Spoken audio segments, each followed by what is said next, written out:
How far should one go to silence criticism, especially when he's called a prophet by some? Imagine a 120-year-old poet armed with nothing but his words, but he encountered their swords. What happens next is a chilling tale of power, dissent, and the price of freedom of speech.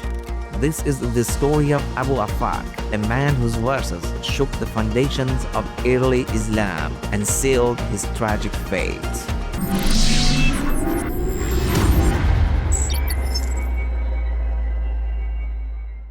Abu Afak was a Jewish poet who lived in Medina and resisted Muhammad and his religion. He was an old man who had reached 120 years of age when Muhammad arrived in Medina in 622 CE. He did not embrace Islam and was outspoken about his opposition to Muhammad and his followers. He composed verses that ridiculed and insulted them and stirred up the people against them.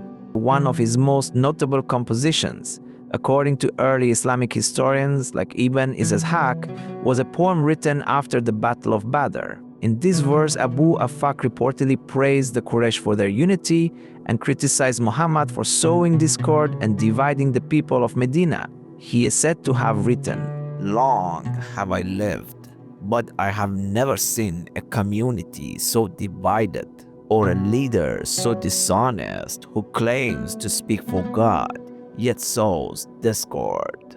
The Quraysh were the dominant tribe of Mecca, whose leaders were the fiercest foes of the Muslims. Muhammad himself belonged to this tribe, but he had left Mecca and migrated to Medina with his followers. In pre-Islamic Arabia, poets were far more than mere entertainers. They were the voices of their tribes, shaping public opinion and recording history through their verses. A poet's words had the power to ignite conflicts, solidify alliances, or dismantle reputations. Poetry served as a medium for expressing resistance, celebrating victories, or criticizing opponents. It was the lifeblood of tribal culture, with poets often revered as the most influential figures in their communities. Abu Afak, like many poets of his time, wielded his verses as a tool to challenge and provoke, making him both a cultural figure and a perceived threat to those he opposed. The importance of poets in pre-Islamic Arabia is further underscored by the Quran itself, which dedicates an entire chapter, Surah Ash-Shu'ara, the poets, to addressing their influence. Likely revealed around this time, the surah criticizes poets as misleading and untrustworthy, accusing them of wandering aimlessly and saying what they do not do. This condemnation reflects Islam's struggle against the power of poetic expression, which often opposed its message.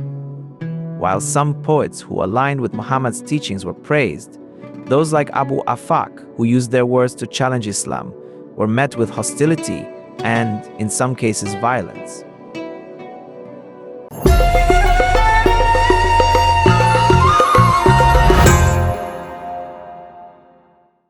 According to al-Tabari, Abu Afak wrote a poem after the Battle of Badr in March 624 CE, when the Muslims defeated the Quraysh of Mecca. In his poem, Abu Afak praised the Quraysh and their allies and criticized the Muslims and their allies. He also challenged Muhammad to a duel or battle, which was most likely a poetic contest considering Abu Afak's age, or just a metaphor for Abu Afak's resistance to Muhammad's authority and religion, and not a literal invitation to a physical battle. Poetic contests similar to today's rap battles were very common in Arabia before Islam, and they often held poetry competitions in their annual festivals and markets, one of which was called Urka's Market. Muhammad, however, was enraged by Abu Afak's poem and asked his companions, "Who will deal with this rascal for me?" Salim, son of Umair, a devout Muslim, volunteered to kill Abu Afak. He asked Muhammad for permission to lie and deceive Abu Afak, and Muhammad granted it. This order of killing a poet happened while Muhammad himself had his own poets who kept slamming the enemies and critics of Islam, including Abu Afak. Salim waited for an opportunity until a hot night in the summer of 624 CE, when Abu Afak slept in the courtyard of his house. Salim crept into his house, placed his sword on his liver until it pierced his bed. Abu Afak screamed and died. His followers rushed to him, took him inside his house, and buried him.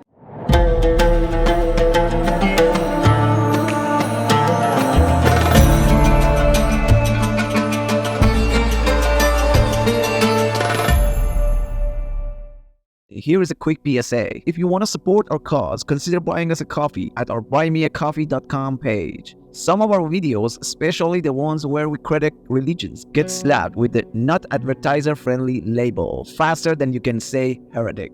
Your support keeps us going and keeps the truth flowing. The killing of Abu Afak was celebrated by the Muslims, and especially by Umama, son of Muzayriyah, a poet and a companion of Muhammad. He composed a poem in praise of the killer and recited it in the mosque in the presence of Muhammad and his followers. The poem goes as follows: You gave the lie to God's religion and the man Ahmad. By him who was your father, evil is the son he produced. A Hanif gave you a thrust in the night, saying, Take that, Abu Afak, in spite of your age. Though I knew whether it was man or jinn who slew you in the dead of night. The poem indirectly warned the enemies of Islam of a similar fate if they opposed Muhammad and the Muslims.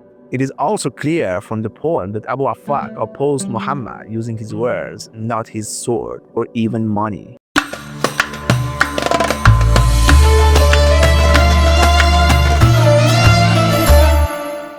What do you think of this act of terror against a 120-year-old poet who only expressed his views and feelings through his verses? Do you think Muhammad, as a source of spirituality and morality for Muslims, had a moral justification for killing Abu Afak, while he himself had poets who defended him and denounced his opposition? Let me know your thoughts in the comments. It's worth mentioning that there's no evidence that Abu Afak ever fought with weapons or violence against Muhammad or the Muslims, according to the early Islamic sources.